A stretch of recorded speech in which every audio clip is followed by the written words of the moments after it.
Let's get salty! Everyone, Zeddy here again with yet another Heroes of StarCraft mini set card review. The reveals just keep on coming, and now we have moved on to the Protoss. I really hope I'm saying that faction correctly, by the way.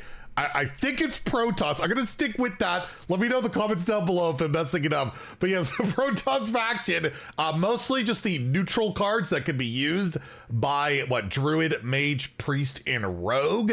So look out for that. Mana cheat, all that good stuff, and one Druid card. So we're gonna review those in this video, and if you want to win these cards, we have a giveaway going on for 3 mini sets on my pocket. To enter that giveaway, like and comment in the video, link down description below, the one with that thumbnail over there.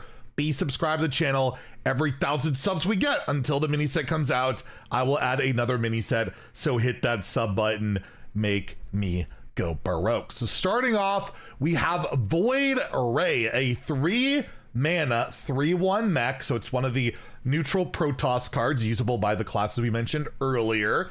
It has Rush, it has Divine Shield, and it also has Battle Cry. If this costs 0, gain +2/+2. I love this new mechanic we saw with like Librams and stuff this set, where it's not good enough for a card to cost 0. It needs a bonus on top of that. Like 0 mana cards aren't a bonus upon itself, right? 3 mana 3/1 Rush with Divine Shield, the Mech Tribe, that's a good card, at least arena card, like Scarlet Crusader, Crying in a Carter. But yeah, for ladder purposes, probably not good enough, but if you can reliably get this down to 0, and you will be able to do that, as we'll see a location later, that's a pretty good card, right? That's not bad, but it's just a 1 mana, like it's just one card to remove something and maybe leave a bit of a threat. In today's Hearthstone, I don't see that as being like super impactful, super relevant. It's not bad, it's not terrible.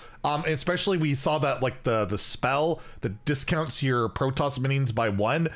You play 3 of those somehow or whatever, or one other effect. This is just 0 whenever you want to play it, right? So there's plenty of synergies to cheat mana and get a good effect. But overall, I don't see this as the card you're really going to be hard running in your deck. We'll see if I'm wrong on that, but I'm giving it a 2 out of 5 in standard, a 1 in wild, but this is just like an auto pick in arena. Like this is so good in arena. Rush, Divine Shield, oh, you're loving it, but in terms of ladder, I don't know. I don't know if it really makes the cut. I do want to make this cost 3 less. Well, I can just play a Warp Gate. The new neutral location, 4 mana, 3 uses. Your next Protoss minion costs 3 less. So I play that mech, it's 0 mana, I get that bonus effect. This is obviously 3 uses, so you get -9 mana for 4 mana, but again, it is completely limited to the minions that have a Protoss faction tribe on it. So with Druid, we saw the really big 12 mana minion, right?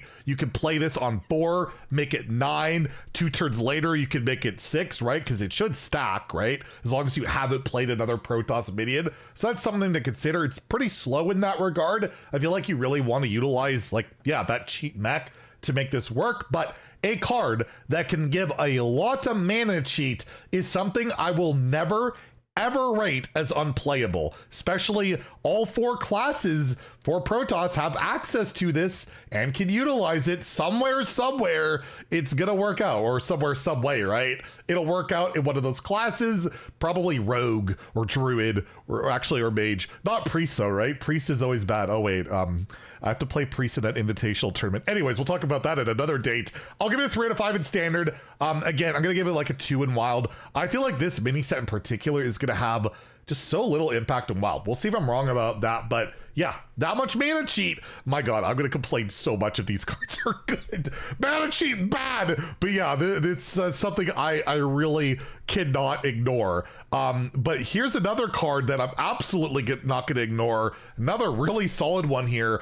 4 mana spell, a Chrono Boost. Not quite a trigger, but a boost. You draw 2 Protoss cards. You summon a 3/4 Zealot with charge. And a Zealot itself, I think we have the token here. It's a Protoss minion, if that is relevant at all. You shadow step it and make it cost less with stuff in Rogue. Oh god, well, what are we doing here? Yeah, it's got charge. Yeah, a pretty cheap token for charge that, again, you can bounce in Rogue if you really want to do that. Probably not, but you're tutoring specific cards, right? Protoss cards, that could be your hero card, which we haven't seen revealed yet. Minions, locations, any card that has that Protoss faction on it, and it tutors. Like, the fact it tutors is always so strong, and you're getting a proactive minion that can push face damage. This is so good, and every class in the faction can play this. This can be prepped out on 2. You can prep Chrono Boost and get this out on 2, and that's pretty good. Or you play the Pylon card, or whatever it's called, for Druid, and get it out on 2, and then you have a 3/4 on turn 2. That's pretty good with charge. So yeah, really strong card. I'm giving it a 5 out of 5 for standard. Like, this just really solid. Card draw, charge, you got mana cheat manipulation with all this stuff. Seems really strong, really scary. And Wild, I'll even give it a 3 because, again, tutoring and charge, I can't completely dismiss. So yeah, look out for this one. This is pretty darn scary. And then lastly, we have the Druid card, the final Druid card. I believe we already saw the big minion, 0 mana spell. Well, now we have the Immortal. The Immortal, 7 mana, 5/8 mech. It is Taunt, it is Divine Shield, so that's not great, but it's got Battle Cry. Spend 4 mana to double this minion stat. So let's say we play that location, may this go down to 4, right? It costs 3 less. And then on 7, all of a sudden we have a 10/16 Divine Shield Taunt that probably dies to nothing because removal removes everything in Hearthstone these days. But it's not a taunt with a Divine Shield, so it might matter. And maybe, yeah, like, it's not great with like a Dungar, for example. You need that Battle Cry, and you need that 4 mana extra to spend, right? You need that to be there. So not certain on this card being super strong. Seems like a pretty good, actually in Arena, it's probably pretty bad unless you could consistently mana cheat, because you really need to have, 11 mana for this if you're going to pay full cost. You really absolutely have to discount this card. I'm not entirely sold on it. This one I'm going to give it a 2 out of 5 in standard, a 1 in wild. But you never know. Maybe it works out, and with that location and all the other mana cheat shenanigans, plus we don't know what that hero card does. I'm assuming it's going to cheat mana, considering all these cards want you to cheat mana. I have a feeling, yeah, we're probably going to get a hero card that cheats that, but we don't know what that is yet. I think that's tomorrow. So yeah, we'll have to deal with this until then. So yeah, let me know what you think about the cards in the comments down below. If you enjoyed the video, please like and subscribe. Have a great day, and stay salty, my friends.